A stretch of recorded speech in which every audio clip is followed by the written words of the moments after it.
Welcome back to Picket Prospecting. So I decided to make a kind of an update video for that one video I made quite a while ago. I'm gonna take a guess around a year and a half ago, and it's of all of my equipment.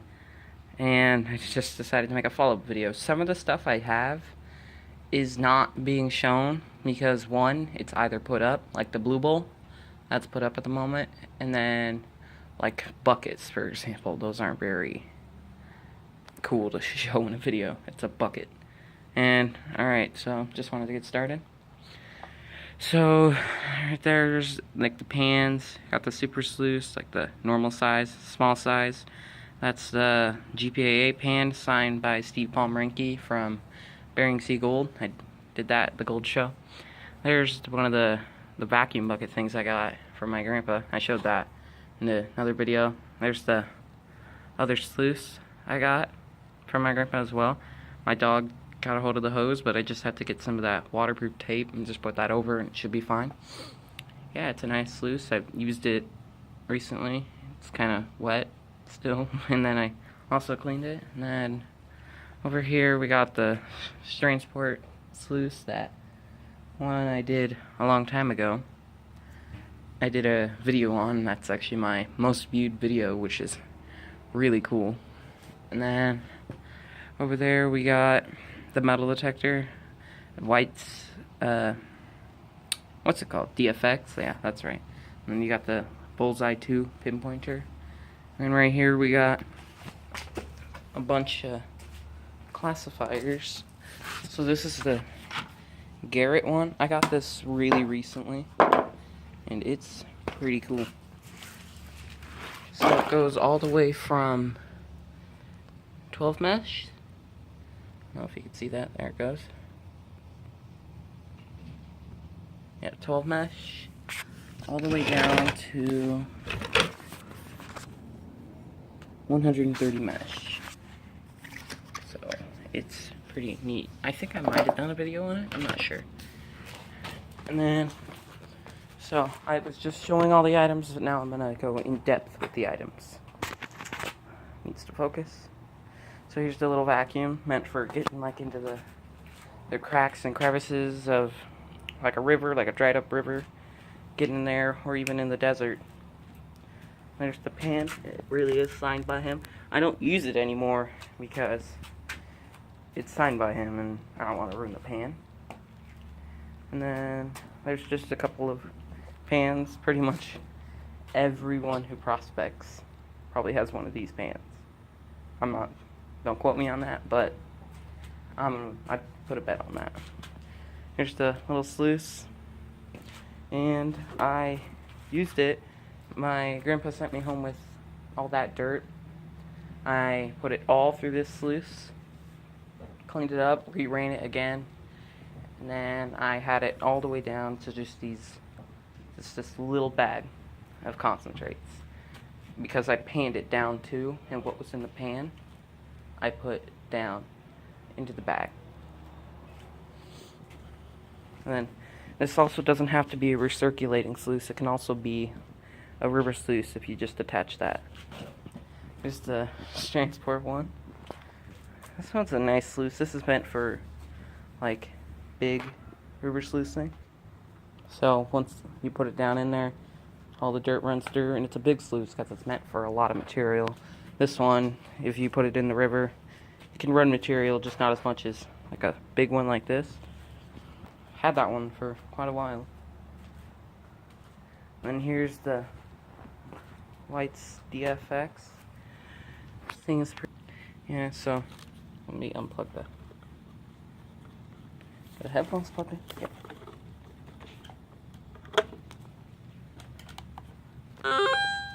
So it's got tons of different options. Let me turn the backlight up so you guys can see this a bit better.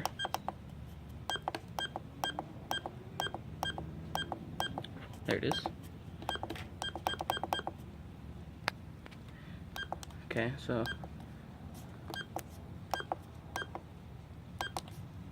it's got preset programs, coins and jewelry slash beach, relics, so like Civil War buttons or something like that.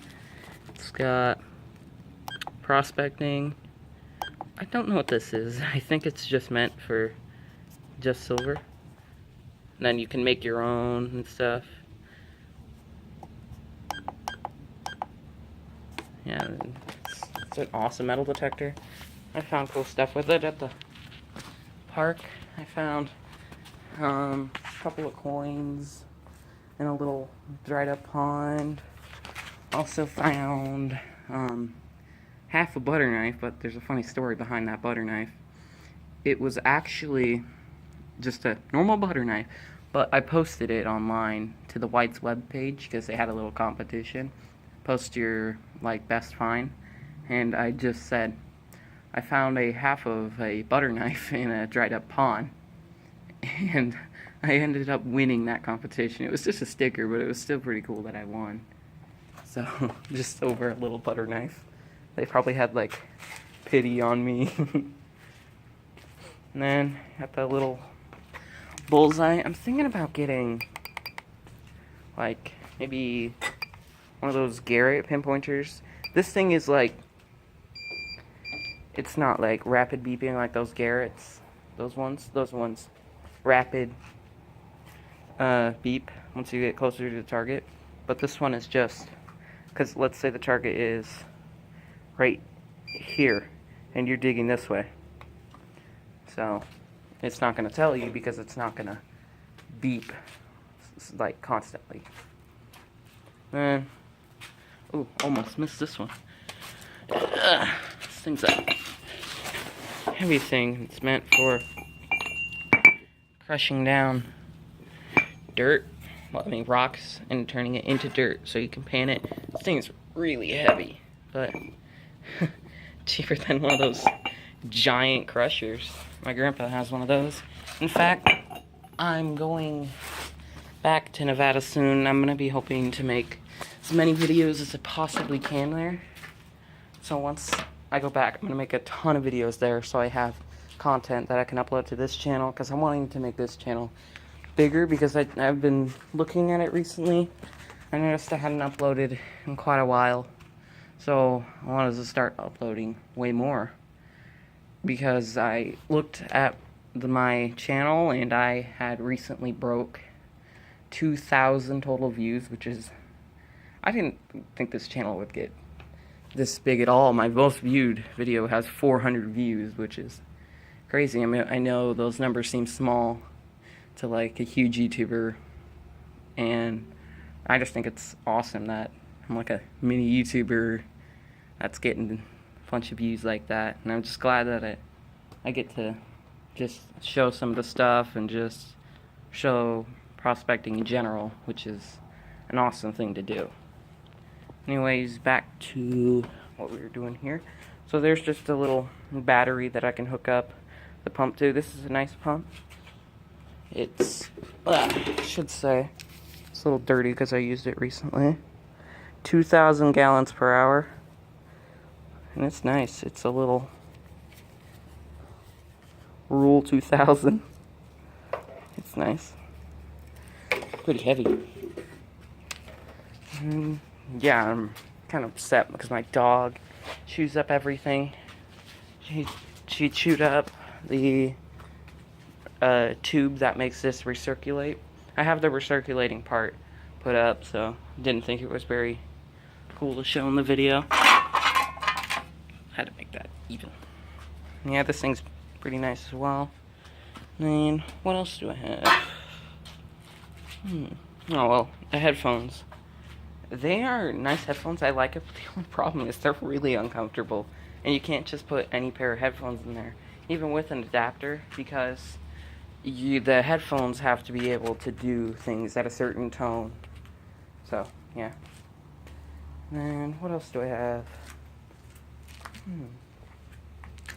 Well, I believe that's it, aside from the stuff I put up. Hold on. I'm going to pause the video. I'm just going to go see if I have anything else. Didn't find anything, so I believe this is all that's worth really showing. Like I said, the blue bowl's put up. If you remember that from my older video, I had a blue bowl. I don't use that thing very often, because, I mean, it's kind of complicated to set up, like, really complicated. You have to have, like, those stands, and they're really hard to put up, because it constantly falls over, especially when you have it attached to a bucket. And sometimes this has happened. I was running it, and all of a sudden the stand plopped over, and water just went everywhere in my room. Yeah, I know. Bad idea to run prospecting stuff in a room inside a house, but it was dark outside, and it was winter, so it was freezing out here. So, just decided to run it inside. Yeah, bad decision. And it plopped over, and the thing is, I lost a lot of material that was in there. I know some of you are gonna be saying, well, you're an idiot, you didn't set it up right. I had it set up to the best I could, but I didn't really know how to set it up correctly. So, yeah, you could call me an idiot for it. Yeah, but Blue Bull's pretty complicated, but it's a good thing to have if you know how to use it. I don't know how to use it. Okay, well, don't really see anything else to talk about, so I'm gonna end the video here, and thank you so much for watching this video, and have a good day.